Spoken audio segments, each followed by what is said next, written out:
Greetings. We continue today in part 4 of Like Kind of Faith from 2 Peter chapter 1, verses 1 through 4. In verse number 3 of 2 Peter 1, Peter shares some incredible theology.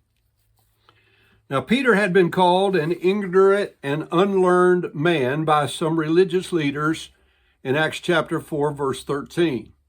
That meant he had not attended one of their universities and had not received a degree, and therefore they thought he could have no comprehensive knowledge of a subject. But we see, as Peter writes here under Holy Spirit inspiration, who is all-wise, that he comprehended some very deep theology. Peter uses nifty grammar, unique words, and conveys some very deep theology for an uneducated and unlettered fisherman.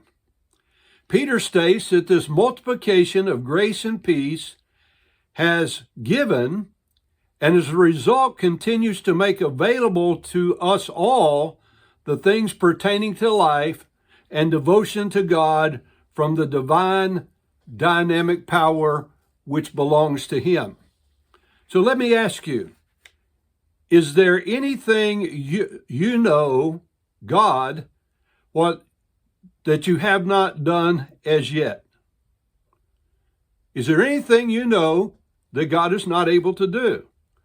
The divine dynamic power is available to us to bring it to pass. If you recognize your place as a servant under the master, this is the power to cease the things we're told to cease.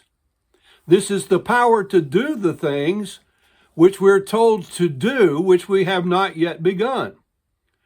Now, Peter returns to the concept of recognition.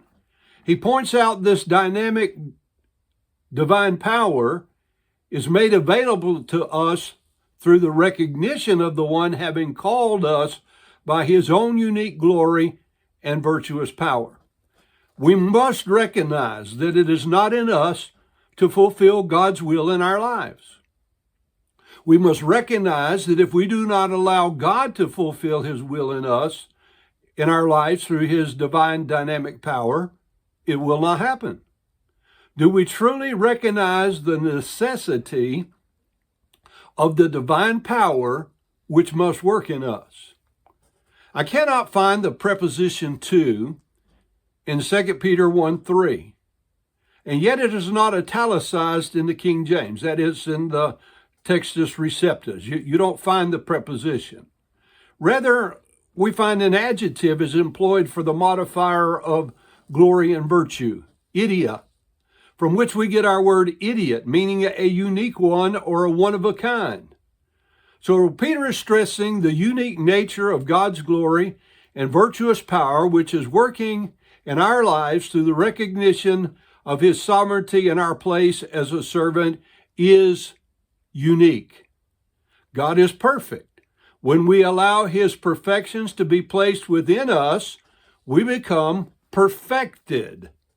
God is love.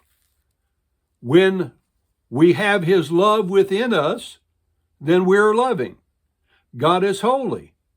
We are holy when his holiness is within us. They are given to us. They are multiplied in us by means of his own unique glory and virtuous power. Peter emphasizes then these people have been born again in verse 4, through which things his own unique glory and virtuous power we have been given and continue to have in possession the precious and superlatively great promised things. Public announcements called promises. Peter qualifies them two ways: precious, meaning honored or time-honored promises, and exceeding great, meaning superlatively great promises. The apostles of Christ stood in amazement at the publicly announced great things which Christ said. Listen to the apostle John in 1 John 3:1. Behold, what manner of love the Father hath bestowed upon us, that we should be called the sons of God. God has promised to call us his sons and make us his sons. What an honor. There is no greater promise than that. To think that someday God will take sinful people like us and give us rights to inherit along with his perfect Son, Jesus Christ, that is an honored and supremely great promise.